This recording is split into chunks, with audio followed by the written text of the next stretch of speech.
আমরা চালু করতে চাই ক্রমান্বয়ে সমস্ত বন্ধ কলকারখানা এবং নতুন নতুন যেন উদ্যোগ শুরু হয় সেটার চেষ্টা করতে চাই। আমরা এই দুর্বৃত্তায়নের বিরুদ্ধে, অন্যায়ের বিরুদ্ধে, মানুষের আর্থিক উন্নতির জন্য চেষ্টা করছি, যেন মানুষ তার পেশা আরও আগায় নিতে পারে, যেন মানুষ তার পেশা নিয়ে গর্ব করতে পারে। গুম হয়ে যাওয়া পরিবার আর নির্যাতিত মানুষের রক্তের উপরে দাঁড়ায় আছি আমরা। এই সব রক্ত ঋণ তো শোধ করতে লাগবে। এই শ্রমিক, কৃষক, শ্রমজীবী মানুষ, ছাত্ররা যে জীবন দিল, তারা যে অত্যাচারিত হইল, তাদের কাজের ব্যবস্থা করতে হবে না? এই লক্ষ্য নিয়েই এই অন্তর্বর্তীকালীন সরকার চেষ্টা করছে। আর সেই চেষ্টারই অংশ হিসাবে আমরা সেই নাটোর থেকে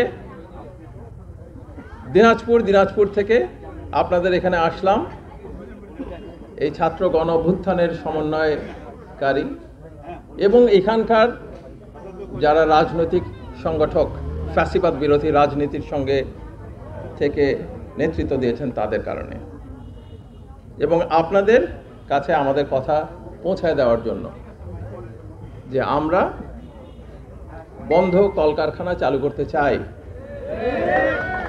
আমরা চালু করতে চাই ক্রমান্বয়ে সমস্ত বন্ধ কলকারখানা এবং নতুন নতুন যেন উদ্যোগ শুরু হয় সেটার চেষ্টা করতে চাই। মাঠের অলরাউন্ডার আমি, আর ঘরের অলরাউন্ডার টাইলক্স।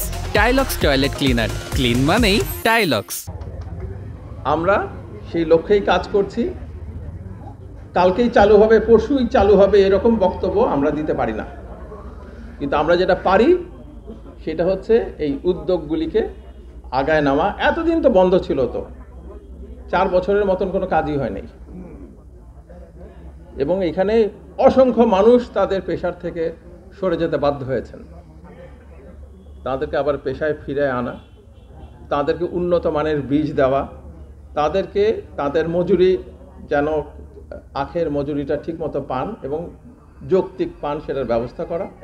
আর যারা অনেক দিন ধরে চাকরি করেছেন কিন্তু পেনশন পাচ্ছেন না, গ্র্যাচুইটি পাচ্ছেন না, তাদের সেটা পৌঁছায় দেওয়া, তাদের কাছে এই কাজগুলি করার চেষ্টা করছি।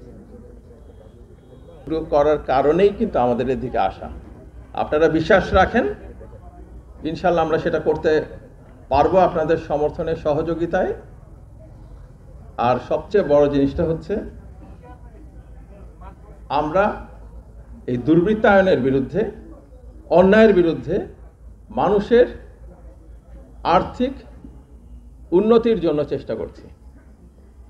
আর এই চেষ্টা করতে যেই কিন্তু এখানে আসা, ওই যে দেখা যায় কারখানাটা বন্ধ হয়ে আছে, আপনাদের কাছে আসা, যেন এই উত্তর বাংলায় আবার কাজের একটা পরিবেশ তৈরি হয়, একটা আড়ম্বর তৈরি হয়, যেন মানুষ তার পেশায় ফিরে যেতে পারে, যেন মানুষ তার পেশা আরও আগায় নিতে পারে, যেন মানুষ তার পেশা নিয়ে গর্ব করতে পারে।